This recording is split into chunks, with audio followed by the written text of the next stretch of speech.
Hey everybody, and welcome back to Joygasm, a video game and movie podcast.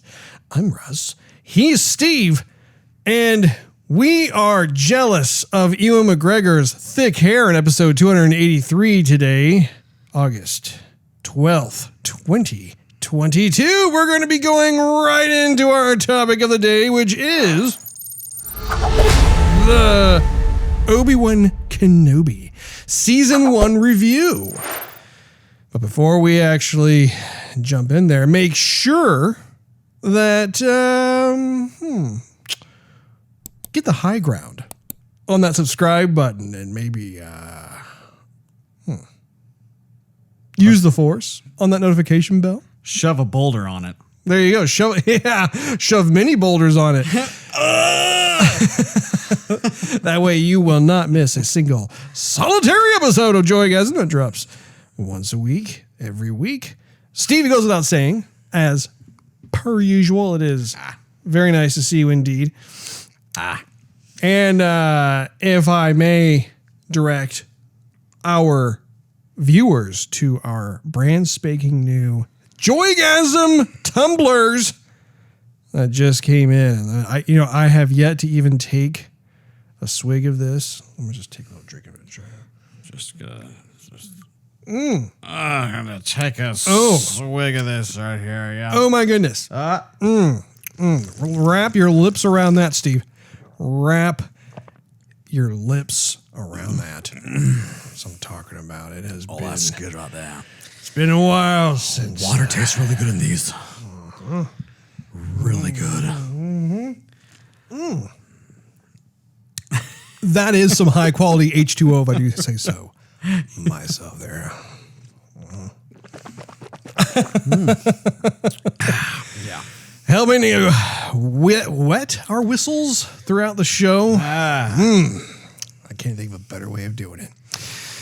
Well, we have gotten through Obi-Wan Kenobi, and by we, I mean you. Yes. Because I actually got through it some time ago. And, it's better late than never, Steve. Better late than never. You know what I mean? Yeah, except when you're really late, Russ. Then Indeed. that margin kind of gets slim. Indeed. Indeedy Rudy. But my question is to you, Steve. What's your question? What did you think of Season 1? Well, I thought it was pretty much like I figured it would be. I think I remember saying before the show came out that it seems Disney's just trying to fill Disney Plus with just content versus like real artful entertainment. And I was concerned because Obi-Wan is a legacy character. It's not just like a play around throwaway character. He's significant in the entire universe. Dare I say he is a stalwart? Yes, Russ. Anyhow, so I definitely very concerning. And after the first two episodes, that concern was not waned. Was not Wayne. Was not waned. Oh. So the concerning, and then of course I finished the show and I'm still under that same impression. I went into it with the low expectation, and then the low expectation on this side of the table was definitely met. Interesting. Interesting. You know, in my situation, when I was watching the show, it was a bit of a roller coaster ride because... Like a Space Mountain roller coaster was? No, kind of like, I don't know. I have no idea which coaster to even compare to. But what I was going to say is that actually, the show, in my opinion, started out fine. It was solid. And then when it came to episodes 2 and 3, it dipped. It took a dip, and I was that was the moment of being concerned. But then from episode 4 until episode 6, it was like this upward climb And then by the time that the show ended, it was like, okay, you know, this could have been better. But having said that, I do think that the show does have merit in certain capacities. I think the show has very cool sequences that are overshadowed by like poor writing in a sense, and like just questions upon questions of what's happening. Yeah. And so to me, it's like, okay, well, like the last 30 minutes, well, we won't get there. I'm not going to get ahead of myself. But it's like, you know, okay, the last like part of the show was the major treat, but everything else is like, you mentioned the roller coaster. I thought, okay, this is cool. This sucks. Yeah. This is cool. I'm falling asleep. Yeah. Okay. You know, and so it kind of just averages out to kind of at the end, because it seemed like there was someone at the discussion table, someone in the committee who said, okay, this would be really, really cool. We really have to show this. And people went, okay, that sounds good. What do you think, you know, junior high writers? And I go, yeah, we could base a show around some cool stuff. And so that you had like all this filler that was just kind of meh. Well, not kind of, it definitely was meh for me. And then you had these cool sequences like, okay, well, why couldn't we have had more of those cool sequences? Like, for example, The Mandalorian, it was just fun throughout the entire show. Oh, yeah. And it was Mandalorian being the Mandalorian. And I've said that before, and I still feel the same way, where I'd finish a show and go, okay, it's 1 a.m. I should go to bed, but episode 2's available right now, and I'm still awake, and I should kind of, you know, you feel compelled to like keep watching it. Yeah. Exactly. And so, but with this one, I was like, okay, here's Obi-Wan, but it's not really his show. It's kind of Leia's show, and then it's kind of Reva's show at the same time. And so Obi-Wan's kind of getting only a third slice of his own show, and I don't know where they're heading with it. It just feels like they're just trying to get content out there to keep people subscribed to Disney Plus. Sorry, Russ. Hey, no, you are entitled to your own opinion.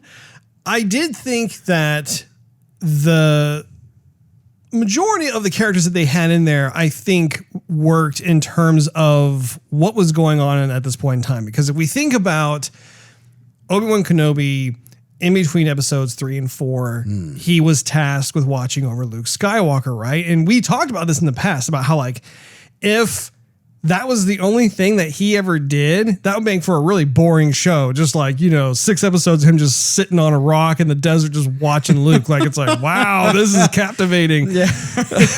What's he doing? Yeah. He almost got into trouble there. Yeah. The sand people over there. Yeah. They better not come over there. Oh, okay, they didn't. They didn't. All right, cool. Crisis averted. So that, I mean, like going into this, I had an expectation, an anticipation. I figured, if for nothing else, that they would have certain types of situations as well as certain kind of characters that would come into the mix. And so, like, for instance, Uncle Owen and Aunt Beru. Mm-hmm. It was like a given that they were going to be in the show. And honestly, I wanted them to be in the show because I want to see more of the kind of relationship that they had. I honestly bought into and thought that watching specifically Uncle Owen talk to Obi-Wan Kenobi, I like the friction there because they both have this sense of duty, but they come from different places. Mm-hmm. And so there is that friction that we did see when we were watching A New Hope, right? You know, when Luke's talking to him and the old man, Uncle Owen, is like, you know, that Ben Kenobi's he's a crazy old man. You know, like he has all that stuff going on. So I like that. I also, if you recall, I was expecting, and you know, at the time I was making a prediction. I said, you know, I would not be surprised if Obi-Wan Kenobi had to get called off world because of some kind of need that he was a good fit for or whatever. And sure enough, it was Leia, which again, the concept of having a young Princess Leia makes sense because if you recall in episode 4, A New Hope, clearly she knows who Obi-Wan Kenobi is. Uh-huh. You know, she sent the message to him. So I was like, okay, how then do we show that? How do we like start that relationship? Because the last time that Obi-Wan Kenobi saw Princess Leia, she was a baby. So it's like, okay, we got to have that. That's where problems for me started to arise because I didn't fully buy into who they cast as Leia. And I don't think it's necessarily the actress's fault in that regard. I do think it was a kind of a combination between casting her, but also too the way that the script writers developed the character. It just, like, I think she was supposed to be like 10 years old or something. And I'm like, no, you look like you're 5 or 6. Like, you don't look 10. Right. But also too, the different types of situations that she got herself in, or even some of the stuff that she was doing to, say, quote unquote, save the day, so to speak, in her own little capacity. Again, I run into issues with that because it then turns into, well, you know, everybody can save the day in some way or whatever, and everyone is competent. Like, I'm sorry, but like, when you were, let's just say for the sake of the show, when you're 10 years old, do you know how to open up like a circuit board and like go through and, you know, define open, Russ. If you talk about smashing it and then it opens, I'm talking about not even owning, but like, you know, first of all, crawling into like an unknown space. I know how to do that. Yeah. And then you're met with a network of wires that would basically be like an IT person's nightmare. So far, so good. Yeah. On an alien planet that she's never been on. It's like, how would she ever know how to do all this stuff? Anyway, that's just one example. Sure. Now, when it comes to some of the other characters, I think we talked already about how this new is it second sister or third sister? I think it's the second sister. Second sister? Yeah. And her name is Reva? Yeah. Or R-E-V. I mean, maybe it's Reva, but I think it's Reva. Sounds to me like has 2 E's, but I mean, it make more sense, I think, sounding wise. I have no idea. Reva and not Reva, but I had the subtitles on because my wife was watching, so it said Reva, like R-E-V-A. Yeah. I'm like, one of the two. One of the two. Yeah. Well, again, this is another example of like how in theory, in concept, it's actually a cool idea because, and again, I suppose it goes without saying that we should issue a spoiler alert because we're going to be going all over the place. Even though the show's been out for a couple months. Well, still being courteous. It's courteous is our middle name, Steve. That's right. Or is it Saucy? That's your second middle name. Twice removed. When it comes to this particular character, though, I like the theory behind it where it's like, oh, you know, we first get introduced to her. She's a part of the Sith. She's also a part of the Inquisitors. And then as you watch her character arc, we then discover, oh, that she was actually one of the younglings, so to speak, within the Jedi Academy. And she bared witness to Anakin's atrocities and basically the fall of the Jedi and the rise of the Sith. And so she's a survivor, right? Like she wanted to try and take revenge eventually. And so you see this kind of, I don't know, like hinting, if you will, as to what her main motivation is by the time you make it through all 6 episodes. Now, when it comes to who they cast, I didn't buy into it. I think that, like, you know, watching her performance, it wasn't compelling. And this is something that, like, I've had an issue with multiple, I'll call them, like, you know, next generation Star Wars actors, right? A lot of them just don't have the right type of presence or formula when it comes to Star Wars characters. Like, you know, if I compare her to, say, someone like Lando Calrissian is Star Wars. It's a very elusive, slippery kind of thing, but like, you can't just have anybody. And we've talked about this on multiple shows where, like, you know, you can't just cast anybody within a Star Wars film and have it work. You have to really be picky as to like who you want to be in there. Arnold Schwarzenegger. No Arnold Schwarzenegger. No. I'm Doc. I'm Doc Inquisitor. No. Oh boy. So those are the things that, like, I think of when I was watching it, and I kept trying to like give it a chance. I was like, no, this is just not working. It didn't work at all as far as I'm concerned. Now, what did work though, is the relationship between Darth Vader and Obi-Wan Kenobi. And of course, this is one of the big things that everybody was highly anticipating, right? It was like in this Obi-Wan Kenobi show rematch. Yeah, well, exactly. And what's interesting was that before this show came out, the only kind of like footage really that we had to go off of was once again A New Hope, where Obi-Wan Kenobi's an old man. He's on the Death Star. He meets up with Darth Vader again. And then we hear the exchange, the dialogue exchange going back and forth, and how, he said, when last time we met, I was but a learner, but now I am the master. And then, Obi-Wan says, only a master of evil, Darth, and that sort of thing. And as they fight, Darth Vader says, your powers are weak, old man. And he's not just saying that as like a smack talk kind of thing. It's like the two have a very bonded relationship, despite even them being at opposite ends by the time episode 4 rolls around. These people have grown up together. They know each other inside out. I mean, they're like an old married couple in a way. So a lot of the things... If the old married couple wanted to lightsaber each other's heads off, yeah, sure. Yeah, exactly, Steve, exactly. Yeah. But, or like maybe a better example of that would be, like say some old guys who are playing chess in the park, right? Like they've been going there and hanging out for decades and decades. They know each other almost better than they know themselves.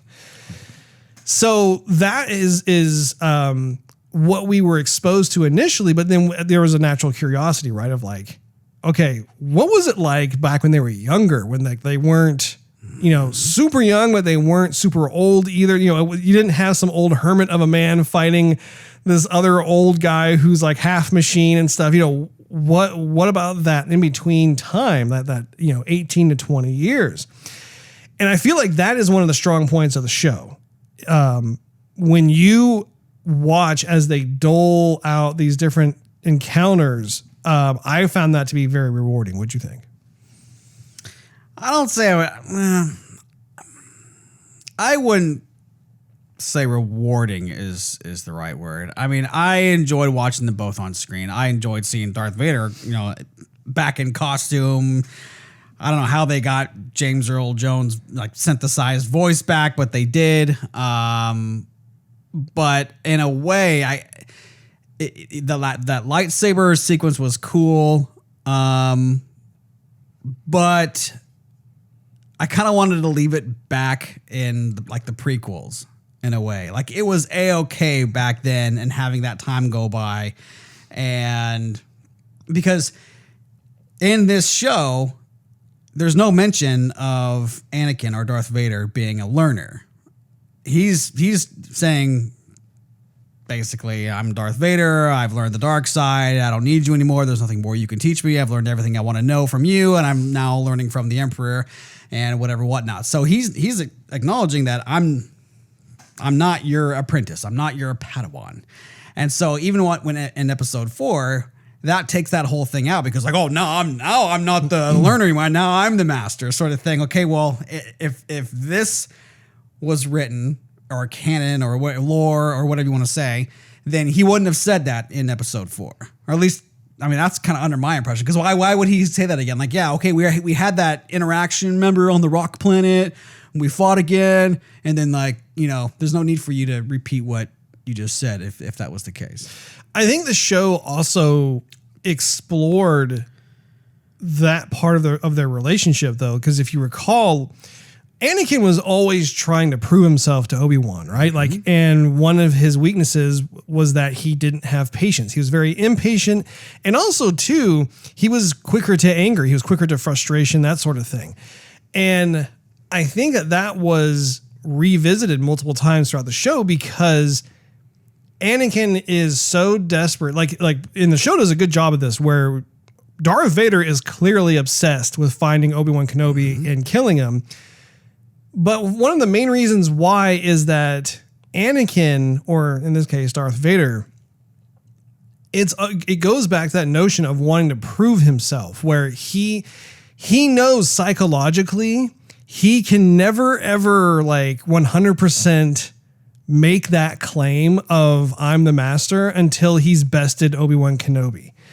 And you combine that with all of the pent up bitterness and hatred and turmoil that Anakin has based off of losing his wife, or he didn't even know he had kids at that point, right? Like he just knew he lost his wife.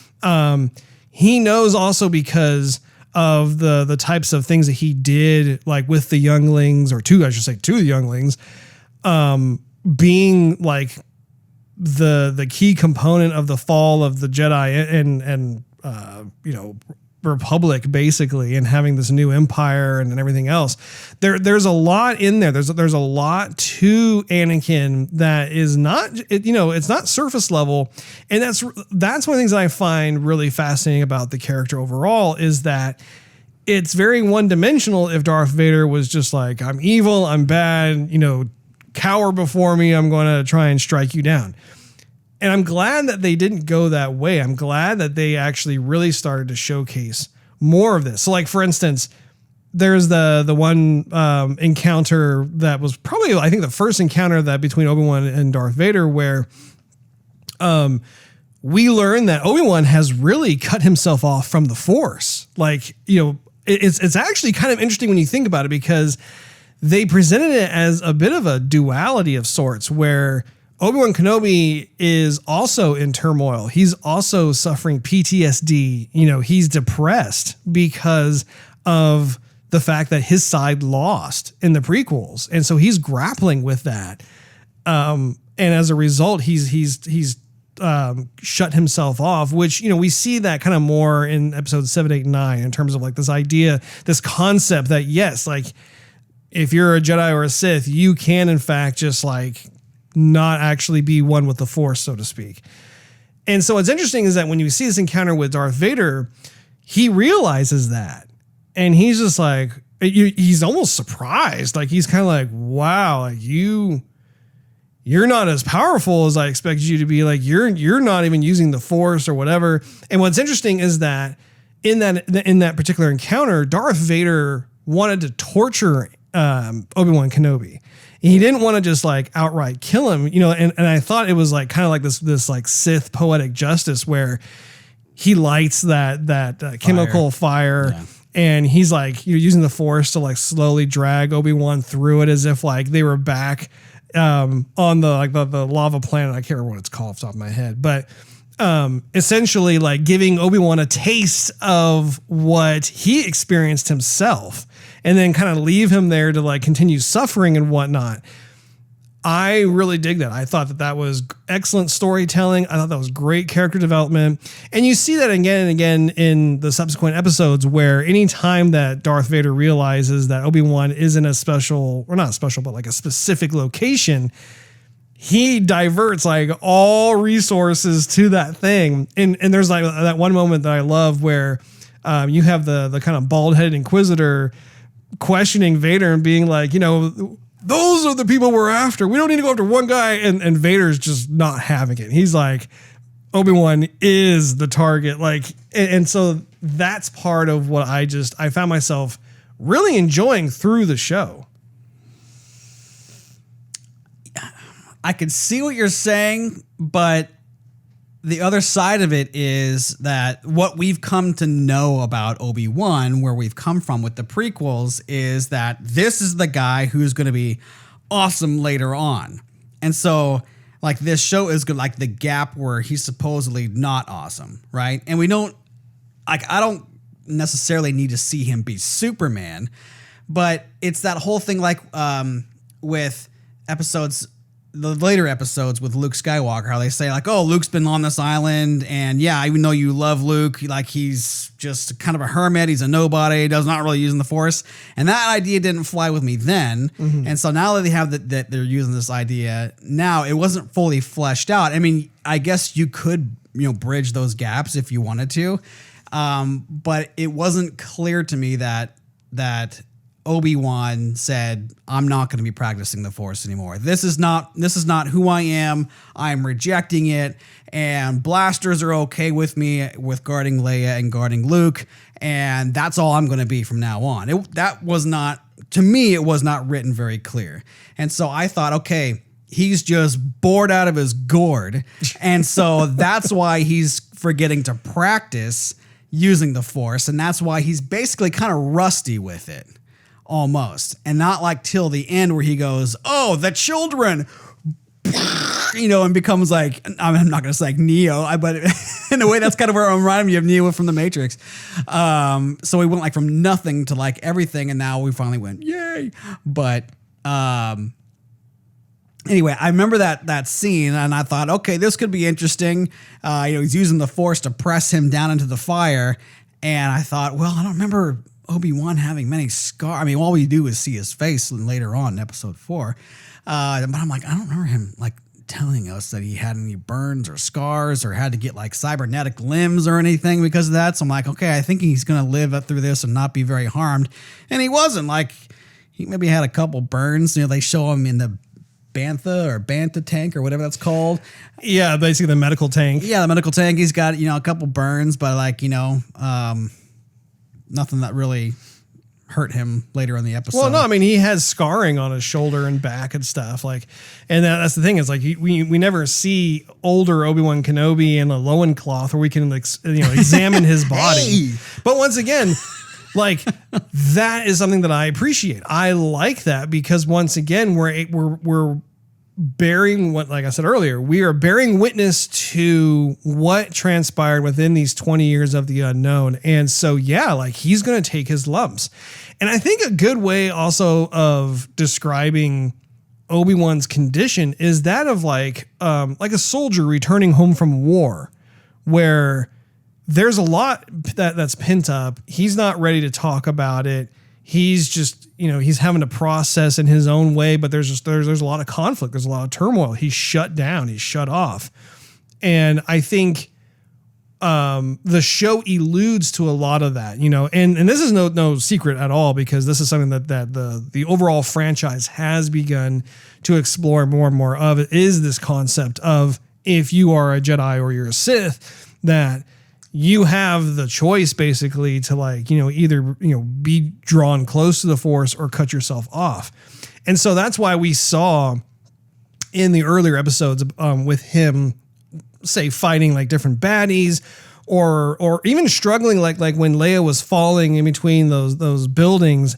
He was, really having to try as hard as he could to stop her, more so than would be necessary for someone like Obi-Wan Kenobi, who's a Jedi Master. But again, it's that having to dust off the cobwebs, right? It's like that. He's having to remember how to do it again, but also there is an apprehension. There is a reluctance to open that door again because he feels kind of almost like that door is what makes him feel responsible for failing at his duty in the first place. So it's pretty cool because like what to your point, like when we see like the battle, like when they meet up and they have kind of like their final battle between Darth Vader and Obi-Wan Kenobi, there is a lot more of him being more in tune to the Force, and Vader even comments on it. Like he can feel it. He can tell that this is not the same Obi-Wan as the one that he dragged through the chemical fire. Right.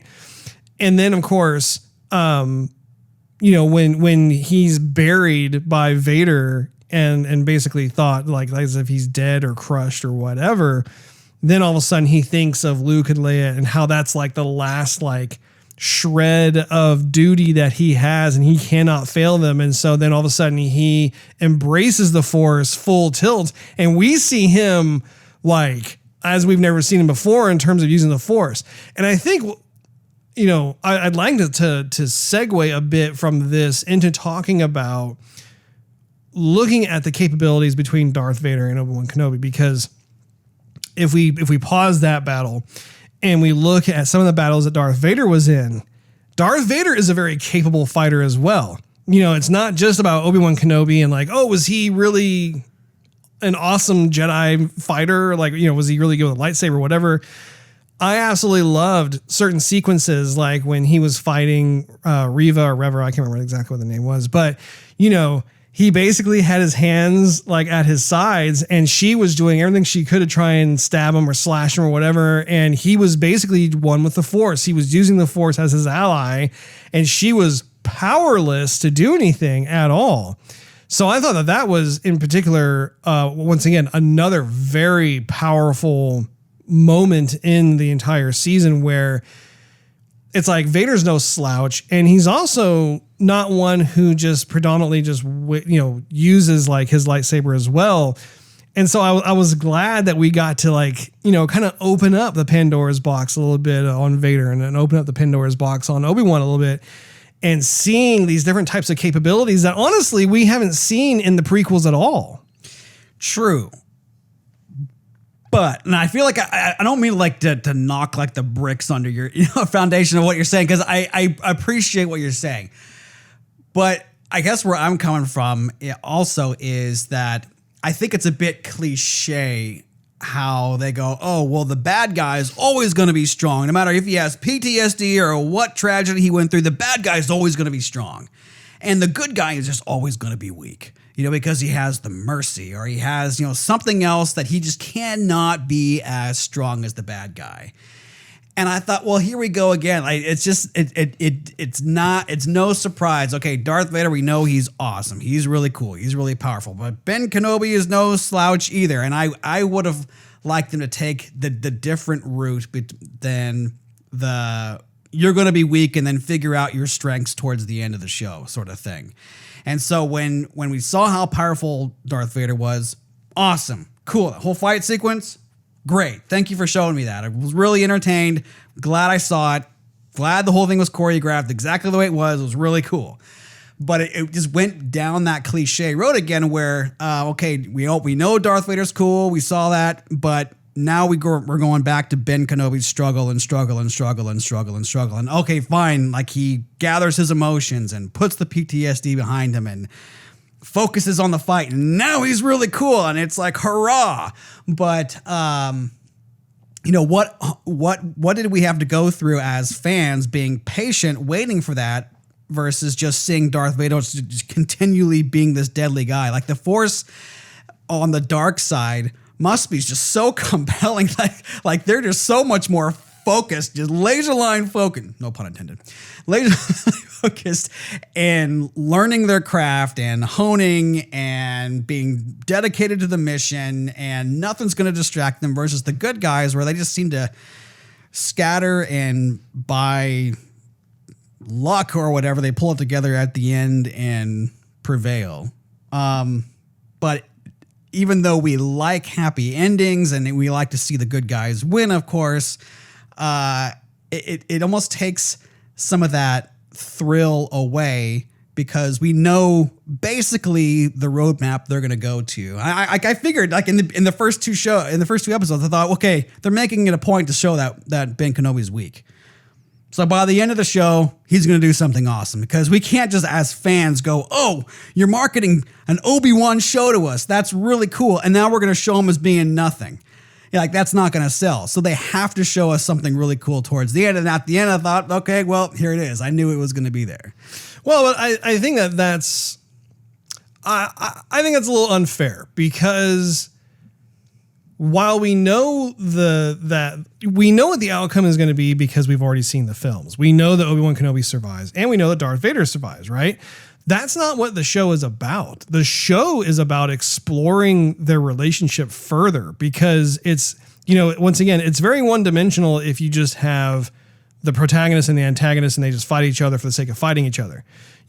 We already understand like their situation, but what we are curious about is, okay, what kind of new insights can we have into their relationship? And like, the last episode was fantastic in my opinion about, you watch Obi-Wan Kenobi be full-fledged Jedi again, and it's in that instance that you as a viewer witness the fact that, you know, Jedis are no pushovers either. Like, you know, both of these entities, these ancient religions of Sith and Jedi are, you know, they're not, as Yoda said, they're not stronger. Now the Sith side is quicker because they allow their emotions to govern their their decision making and like how they fight and everything else. Whereas Jedi is much more contained, right? It has more of that defense as opposed to offense kind of thing. But we see that in the situation where, once again, Obi-Wan Kenobi has demonstrated that when he's on, even someone as iconic and deadly as Vader gets his butt kicked. But it's not just for the sake of, like, you know, oh, it's time for Obi-Wan Kenobi to then, you know, wrap up the show or whatever. I actually really enjoyed the moment where, like, you know, he strikes his helmet and, like, you know, you could see half of Anakin, and, like, you know, again, the visual symbolism of that, where, like, you see half of Anakin's face. So it's literally like the persona of Anakin and Vader, and how, like, you know, even like his voice box was like damaged, and so some of the words that he was saying were Anakin and others were Vader.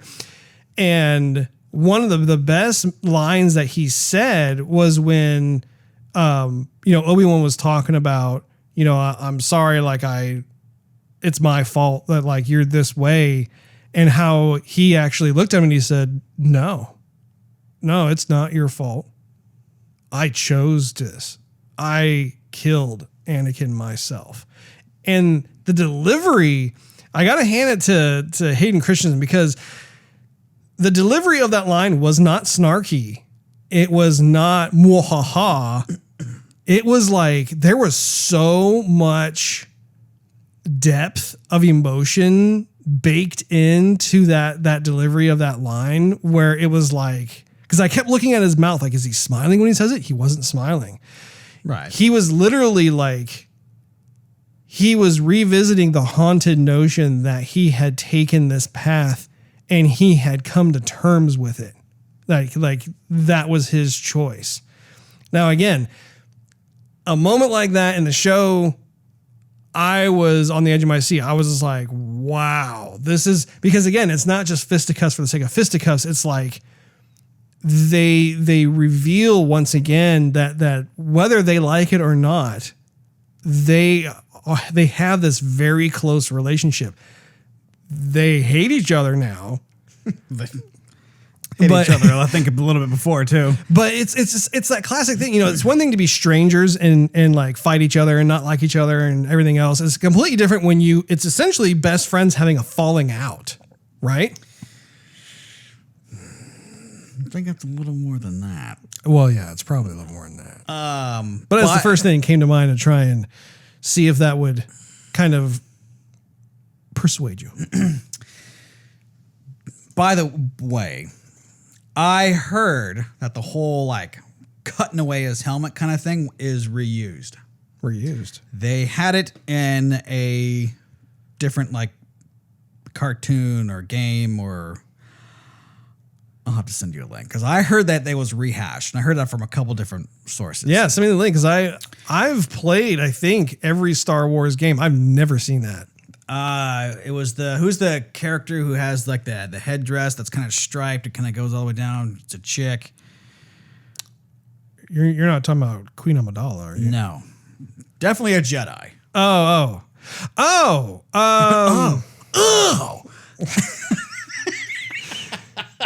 Are you talking about the same Jedi that we saw in The Mandalorian? Yes, I think so.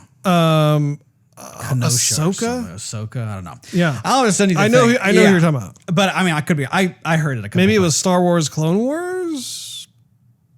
Nah, I'll look it up again. I'll probably should have brought it with me, but so here's the thing though too. Yes. You're gonna hate me again, Russ. I know I'm being a pessimistic Paulina here. You're being a negative Nancy. I'm being a yeah. So here's the thing: is okay. So Obi-Wan left Darth Vader, Anakin, to die on Lava Planet. And so he thought that was the end of it. He just left him there to burn up. Hard decision to make. And so he didn't die, and he's become this very unstoppable force. Yes. No pun intended again there. And so now they go to fisticuffs again, and he goes, oh, well, you got to live with yourself now because you're like this. And then he just turns around and walks away. And I thought, you're not going to, I mean, of course they can't because, you know, he's going to appear later on in the continuity. Yes. Right. Yeah. But then I got to thinking, you know, okay, well, later on we get to episode 4 and Darth Vader's responsible for, of course, you're creating the Death Star, and then it blows up Princess Leia's planet. And so in a way, like, Ben Kenobi's kind of got a little blood on his hands because he didn't like take out Darth Vader right then and there. Not the first time to make sure he was dead, not the second time. And then, you know, of course, we all know what happened later on. So I kind of thought, well, I think there's two things that come to mind. One is the fact that Obi-Wan Kenobi has referred to Anakin as his brother. So it's a complicated relationship. I mean, you don't just like go off and murder someone who you call brother. But Anakin doesn't refer to him that way. It doesn't matter. Think about you have to like he left him to die though. Put Obi-Wan and Darth Vader on hold for a moment and think about other types of real world relationships where like there is a falling out, right? You have a variety of different types of scenarios with that. But the point is that even post Fallout, there's still a lot there. Like there's still just a lot of emotions and feelings and conflict and turmoil and like all these different things going on. And so like in Obi-Wan's case, it was like, you know, what Obi-Wan was feeling was, once again, I think it haunted him to see Anakin's face behind the mask. I think it haunted Obi-Wan Kenobi when Anakin actually said that line. You know, I think that, also, Obi-Wan Kenobi was feeling self-conscious of the fact that, like, you know, he really took it to Vader. I mean, Vader was basically an inch away from being on life support because he was having trouble breathing. I mean, he like really damaged Vader's like, you know, life support system on his armor. I mean, there was just a lot there. So again, it's too simplistic to just like think, oh, he's just going to take this guy out just because, you know, like, again, it's way more delicious and juicy for the viewers to see this relationship play out. Even if it's a failed relationship, you look at it and you're like, wow, yeah, there's just a lot there. And it perpetuates Vader's obsession over Obi-Wan because like at the end of the season, for instance, he has been bested yet again by his old master, despite growing even more powerful. And see, that's the thing too, that drives Vader nuts, is that as Vader goes along, he grows in his power. I mean, he's the chosen one, and he didn't stop when he was Anakin. Chosen one. Yeah. And so like, as he goes through, I mean, like really like this season where it takes place, Vader's in his prime. Like, again, by the time we see him in episode 4, like he's kind of getting a little old. He's you know, getting a little up there because it's like 20 years later, right? So he's basically like in his 50s or something. So we're not far off from that, Russ. We're not far off from that. We're not too far off from being crazy hermits ourselves in the desert. Just not keeping our eyes on families. Got nothing else to do. Yeah. But yeah, no, I like I said, episodes 4, 5, and 6, I was like, wow, okay, this show really turned itself around. Episodes 2 and 3 were, I just didn't care for it all. I thought they were pretty bad, but I really liked how they made that dive in. Now, I don't know if it's been 100% confirmed or not, but there is definitely demand for a season 2 of Obi-Wan Kenobi, and I need to look it up and see if like Disney has given that the official green light. It may have. I'm not exactly sure. It's hard to keep up with all the Disney stuff because they've got so many different releases and whatnot. But if they do, then I look forward to watching the second season and seeing what else goes on. Because again, this particular show is a great opportunity to once again be able to explore these different types of encounters with Darth Vader, as well as any other type of villain or characters that Obi-Wan Kenobi comes into contact with. And my hope is that they don't squander that. I want to see more of these types of epic battles between Vader and Obi-Wan, because again, that's what we briefly heard about in episode 4 when they saw each other again at the Death Star, and every fan's mind was just reeling over like, my goodness, like what happened that led up to this moment where, you know, these two clearly had lots of run-ins with each other. They clearly were, you know, on the one hand, you had Vader who was just obsessively trying to kill and find Obi-Wan Kenobi. I think Obi-Wan Kenobi was at some level trying to figure out if he could ever like bring Anakin back. And that was just not to be. How's that Joygasm water treating you there, Steve? Tastes very clean. Filtered. Swig myself. Keep the camera on you while you drink that, Russ. Yeah. Oh, that's good. Wet my whistle, Steve. Yes. Well, do you think they're making a spinoff of Reva, Russ? They're going to make a spinoff show, do you think? Oh, I have no idea. I'm not exactly sure.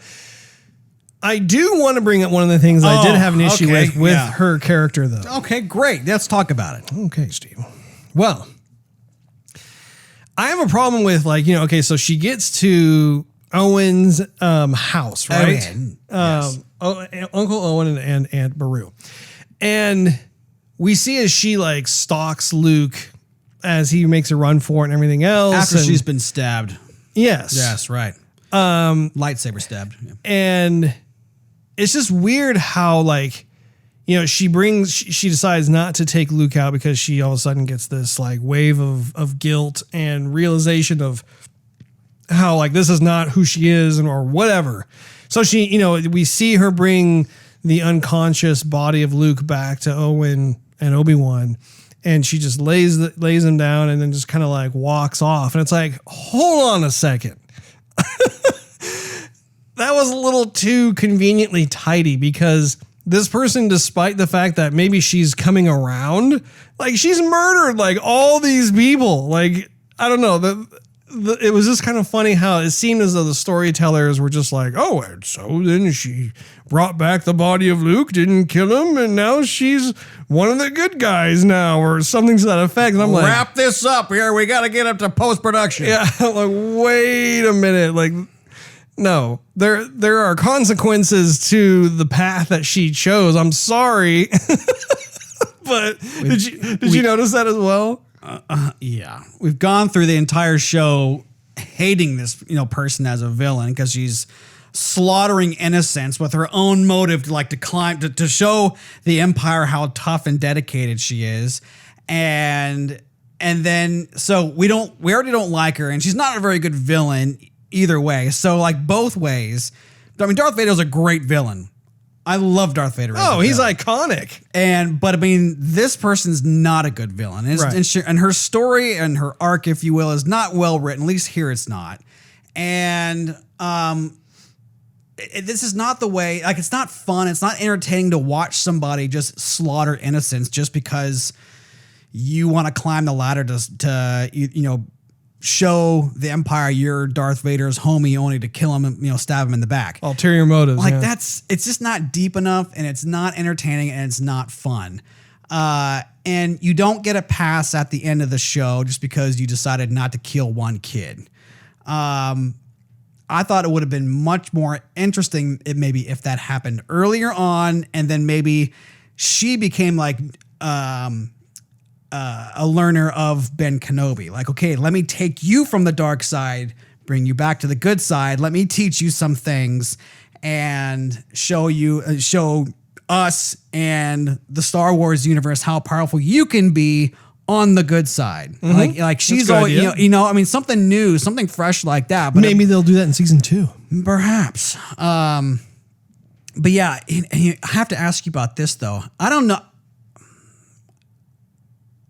My TV, I don't know. I was like, towards the end of that episode, everything was so dark. I'm like, are the blacks like off on my TV? Like, do I have to adjust like the brightness or something? Like, everything was so dark. Was it that way for you? No, I didn't have any kind of problem with that. I actually really loved the way all the visuals looked. I mean, I assume you're talking about the final battle, right? When she was, not necessarily a final battle, but when when she was pursuing Luke. Yeah. Yeah, I mean, that was a bit on the dark side. Oh, hey. Now who's got the puns, huh? Nice. I actually did not plan that at all. It was like, as it was like exiting my mouth, I was like, George, you pun.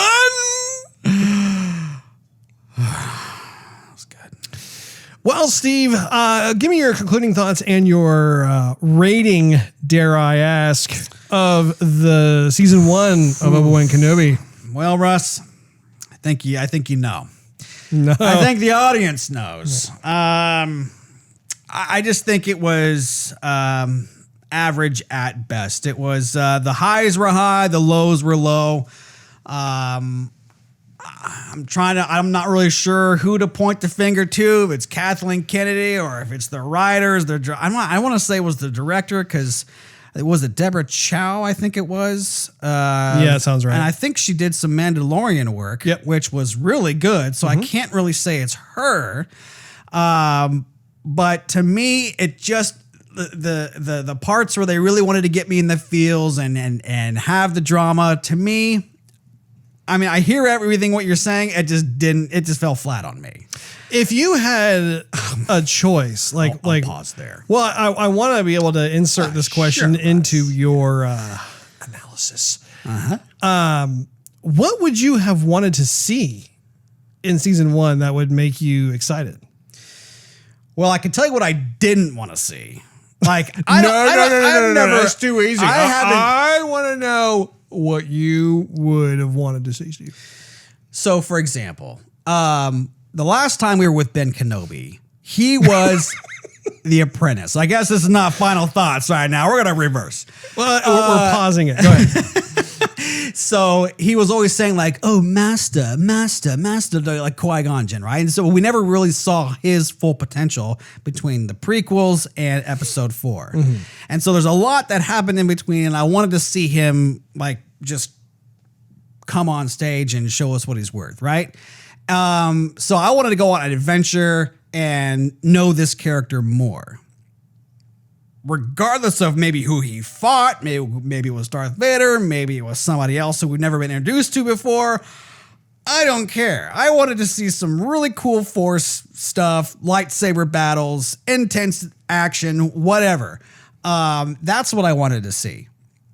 But what we got was, okay, we're going to be babysitting Leia, and here's some throwaway side plot characters that you don't care about. And, oh, by the way, here's some action between, Darth Vader and Obi-Wan, and their lines aren't going to be that great.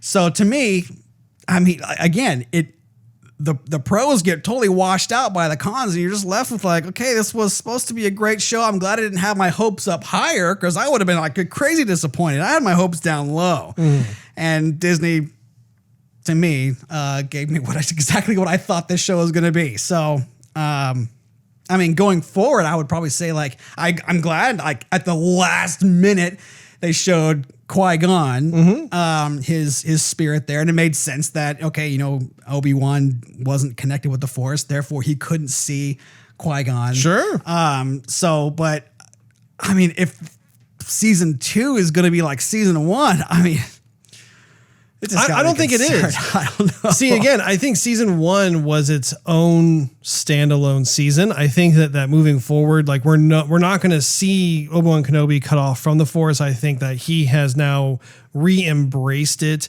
And I think the Qui-Gon Jinn little cameo at the end there, I think that is proof of that, is where now that he's back in tune with the Force, now he can once again commune with his old master of Qui-Gon Jinn. Maybe we'll even see Yoda in the future. I mean, it'll be really interesting to see how that plays out. But I do think that what you're looking for will start to be more of a mainstay as we go into hopefully subsequent seasons of the show. But it would also have to be better writing. They can't just show us characters, because characters don't really mean that much unless like the writing and the lines that they're delivering on screen are worthwhile. Yeah. So anyhow, I want to get to your thoughts, but I would say my rating would be I would say 2.5. 2.5. You know, honestly, I thought it was going to be lower. I was fighting. I'm grappling with the 2 to a 2.5, but I settled at the 2.5, Russ. I'll give you the half. Wow, 2.5. Because I'm generous. 2.5 out of 5 stars. I do share, to a certain extent, some of the disappointment and frustrations that you've outlined just now. Because I agree. I think that there were issues with how certain characters, such as like the little kid Leia, and even really like the Inquisitors as a whole. As someone who really enjoys reading different types of Star Wars novels, I have always had this fascination with the Inquisitor, the Sith Inquisitors, right? Like they are this kind of other faction of the Sith. How do they go about executing their certain types of tasks, and how do they go about their interrogations? And I don't know, like to me, like that was once again, in theory, in concept, it was a terrific opportunity to be able to introduce this into the show. But unfortunately, the way that they went about it, I just didn't care for. I felt like it was a squandered opportunity. I didn't care for the costumes. I didn't care for the actors. They really, it came across as almost like action figure-y in a way where like I'm watching this, I'm like, no, the Inquisitors need to have a certain type of persona that is, in my mind, filled with more mystique and sophistication. It's not like they kind of came across more as like these kind of brute thugs almost, if you will. And that's just not how I interpret the Inquisitors to be like. Now, granted, you can have like a whole range of Sith, and some of which may be more in that capacity. But I didn't think that the Inquisitors were that way, just in my mind. Now, what is a big relief to someone like myself is I'm really glad that when it came to the second half of the show, that's when all of the big reveals came out. That's when you can tell like a lot of the budget was spent and stuff. And it's kind of formulaic in its own way, because Disney Plus shows tend to do this where can't stand it. They do this thing where like they have the initial episode, which is like, oh, okay, it's exposition. We're being introduced to what it is that they're going to be showing. And then the next 2 to 3 episodes are just forgettable and boring. And you're like, why are we doing this? And then it's like the last 2 to 3 episodes are great. Like, it's like, wow, I wish like the entire season would have been like these episodes over here. Something to keep you hooked. Yeah. And again, I think this in this case, this is a classic example of how most of the ideas that were on the table were sound ideas. I just think that there were mistakes with casting. There was mistakes with like to your point, like the script. I think some of the dialogue could have been better. And also too, like thinking about how do we maintain the focus on the main character of Obi-Wan Kenobi? Because I mean, I agree to a certain extent, like I said earlier with you, like for instance, Obi-Wan Kenobi kind of going into babysitter mode with Leia. I felt like that was dumbing down like what should have been like time to be able to like approach the subject material a bit more maturely, a bit more like, you know, like less of I don't know, like some of the hijinks of like, you know, the adventures of babysitting, so to speak. But see, the other thing Jedi too, babysitting. the other thing that comes to mind that like I've actually spoken about to you in previous episodes of Joygasm is that Disney has started to almost have this kind of reoccurring crutch that they use where it's this, again, to a certain extent, this babysitting thing where it's like, you know, you watch The Mandalorian and Mando is constantly babysitting Grogu, which when that came out, that was novel. That was a novel idea. No one had really thought about that kind of concept before within Star Wars. And so it was very successful. All the fans love it. But then you start watching like The Bad Batch, and then they too, you know, you have this group of stormtroopers and they have this little girl and they're having to watch out and basically babysit her as well and protect her through this whole thing. Now we go to Obi-Wan Kenobi, and once again, you have little kid Leia and Obi-Wan, and it's this kind of like, you know, little kid type of archetype that is mostly defenseless, but they will surprise you in the last minute. And we see that in all three of these shows I've listed. So that is something that I do worry about to a certain extent, because I could see that really getting played out really quickly if they keep introducing these shows with the same type of formula. It's like, okay, we need to step away from that, because like you're in danger of oversaturation. However, having said that though, I really love what I've seen so far with regards to the relationship between Darth Vader and Obi-Wan Kenobi. I really do love what was on display in terms of Darth Vader getting, to a certain extent, you know, revenge in terms of torturing Obi-Wan, seeing the obsession that he's always been known to have, but also see Obi-Wan Kenobi's journey going from someone who has carried a lot of guilt and this burden on his shoulders of knowing that his side lost. You know, you don't really see that type of scenario where it's the aftermath, right? Like you see it in the moment of like, you know, one side wins, one side loses, but there's not really many shows that really kind of explore like, well, what is the aftermath like? What kind of demons is the protagonist having to deal with? And like, how is he able to overcome those and be able to ascend once again to how he or she used to be? Like, I think that is a very interesting concept. And I think it's one that particularly folks who have been around for a little while can also, I don't know, like either identify with or be empathetic to. I don't know. I really like it. So in my review rating, I think I'm going to give it 3.5 stars. I knew it.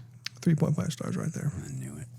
It like Anakin Skywalker from Return of the Jedi redeemed itself in the end. So wasn't enough for me. Sorry, Russ. You don't need to apologize. You just share what you thought. Apparently, it was not a joygasm for you. No. To me, it had moments of joygasms within the last 3 episodes.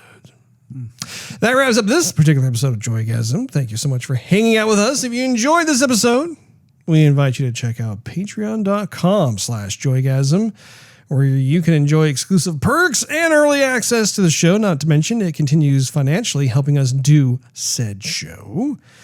Also, make sure you click on that subscribe button as well as that notification bell. That way you will not miss a single solitary episode of Joygasm that drops once a week every week.